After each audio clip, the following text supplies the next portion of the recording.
Hi Vera, so there are more essays from you today. Well done. Let's take a look at this one. The first one is a cover letter. Let's see what you had to say. Dear Sir, Madam, I'm writing to you in response to the advertisement for a marketing manager. I didn't read the comma here. In Superjobs newspaper 6618. I would be very enthusiastic to get this position due to the fact that I have always wanted to develop my career in the marketing department of your company. Since the company provides the employees with all sorts of opportunities for professional development, I would be grateful if you let me join your highly professional team. Okay. Furthermore, I would like to assure you that I have all required qualifications. Firstly, I have a master's degree in marketing and public relations. Secondly, I've been working as a trade marketing supervisor for P&G for the last 3 years. During this period, I was promoted twice, from junior marketing executive to senior marketing executive, and then from senior marketing executive to my current position. I would also like to mention that my colleagues usually characterize me as a very enthusiastic and cooperative person. These qualities will help me to establish productive relations with my future counterparts and subordinates. I await your response. Yours faithfully. Okay. Now in terms of language, it's all quite good. Okay, you can see that I didn't really replace anything. The vocabulary, the grammar, it's all accurate. Okay, let's see. I think that for me, what I wanted to see a little better, there were two components that I would like to see improve in this letter. And that would be the task achievement and the coherence and cohesion. Let me start with the coherence and cohesion. I think that I would have liked to have seen this order. Okay, so the possible qualifications or reasons. So why should you be hired? Let me think. Yeah, so just stating all the things that you can bring to the position. Okay, you didn't do that here. First of all, you talked about the opportunities for professional development and you wanting to develop your career. You didn't talk about that here in this first paragraph. Instead, I mean, this is what you talked about, but I wanted you to talk about why you should be hired. So I wanted to see that first. I wanted to see, your degrees and why you think you should work there. Then, as far as your energy, enthusiasm for the job area, you mentioned the place. You only mentioned what's going on here. Hold on. Okay. In terms of your energy enthusiasm, you mentioned it down here, that you're very enthusiastic and cooperative. I wanted a little bit more. I wanted to hear something about how it's always been a dream of yours to work for this company because they are at that cutting edge, because they are pioneers in the field of marketing and public relations, that you know a lot about the company's corporate culture, and you know that it would be a great fit for you, and that you really could bring a lot of value and a lot of your experience to help them, and how you're just something a little more specific, I think, okay, is what I wanted. And then let's see, your past experience in a similar position. Yeah, I guess you talked about that a little bit. You talked about it a bit here. Maybe what you could have done is talked about some of your responsibilities in that role, and how the experiences in those roles that you had make you the perfect fit for this job. So it's all very nice. You can see that what we're really doing here is we're just kind of trying to fine-tune this letter, because you have all the necessary components here. In order to fine-tune it, I just wanted you to put it together a little better, okay? But it's actually really, really nicely done. You've done all of this correctly, dear Sir, Madam. Yours faithfully. Fine. This was a little brief. I await your response. I would have liked to maybe just a little wordier, maybe something like, I look forward to discussing how my skills and background can help further the success of your company. Okay, something like that. Just a little more enriched, okay? But on the whole, it's a nice job.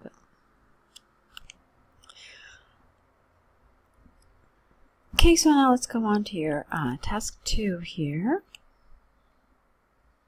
Okay, vehicle-free days. So, do the benefits of this outweigh the negatives? Let's see. The issue of the growing number of cars in urban areas has become a very debatable topic over the last few years. In order to solve the problem, some governments have already established days when neither private cars nor trucks are allowed to be used. Careful with your spelling here, okay? Instead, citizens are supposed to use only public transportation, bicycles. While supporters of this idea find it very beneficial, opponents argue that it has more negative impacts, okay? This says it will analyze both viewpoints, using examples to demonstrate points and support arguments. Fine. Good. On the one hand, there is ample evidence that vehicle-free days can influence both the environment and the health of the city residents in a very positive way. The central reason behind this is twofold. Firstly, if all commuters obeyed the rule to use public transport instead of their cars these days, there would be much less toxic fumes in the air. Good. Secondly, on such days, people would be encouraged to walk more, which would be a great chance to exercise. For example, recent empirical research by the Russian Ministry of Healthcare demonstrated that 70% of people who use private cars as the main means of transportation tend to experience more problems regarding the cardiovascular system as a result of their sedentary lifestyle. Let's see, more problems than those who prefer to commute using public transport. Okay, that's lovely. This is great. This is a nice example of cohesion. So well done there. Therefore, it is conclusively clear that such initiatives like vehicle-free days can contribute a lot to prosperity of the society. Well, not prosperity, really. Prosperity, the first thing I think of when I hear that word, especially here, is that you're referring to money. But you haven't talked about money at all. So I think you're looking for a totally different word.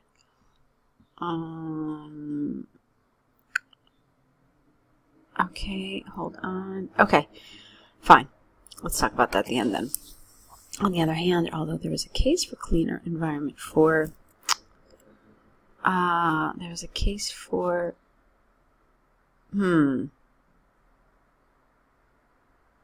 a cleaner environment. I'm sorry, I'm thinking about it now. I'm like, how do I want you to fix this?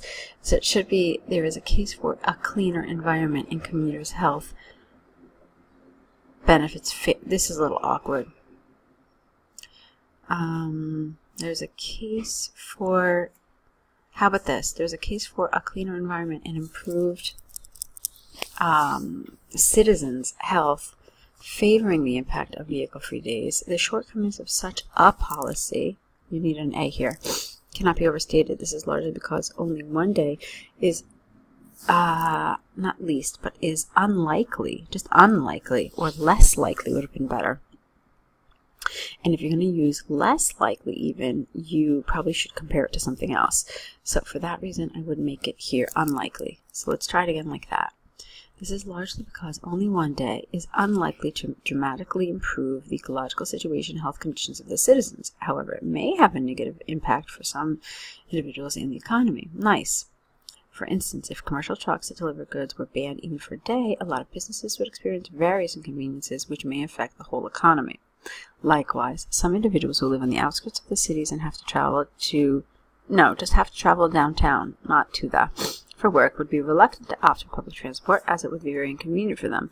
Thus, it is possible to state beyond doubt that vehicle-free days may also be viewed as a disruptive concept. Lovely. From the examples and arguments given, it may be concluded that although being beneficial for the environment and commuters' health, vehicle-free days have significant disadvantages that in some cases outweigh the advantages. Oh, okay. So, good, that's what I was waiting for. I wanted to see where you finally stood on this issue, and you've basically said that, yeah, there are some good points, but on the whole, it's not a good idea. So that's fine, which means that the way you've organized your paragraphs is also fine. You've done them in the right order. So, my concern now is here with these last two sentences. And let me tell you why. Because it asks you very directly, do the benefits of this outweigh the disadvantages? And you have not answered that, okay? In fact, I didn't know where you stood on this issue until I got to that very, very last paragraph, to your conclusion. You don't want to do that, okay? Whatever the question is asking you here, do make sure that you address it in your introduction. Make sure that you answer it. It's important to give the reader a roadmap so that they know where you're going with this, okay? You don't want to surprise the reader, especially if it says it like this very specifically. To what extent do you agree? Do the benefits outweigh the disadvantages? Discuss with you and give your opinion. When it asks for it, just give it in the introduction. But you've written some really, really lovely language here, Vera. A lot of the vocabulary, a lot of the grammar, it's all really nicely done.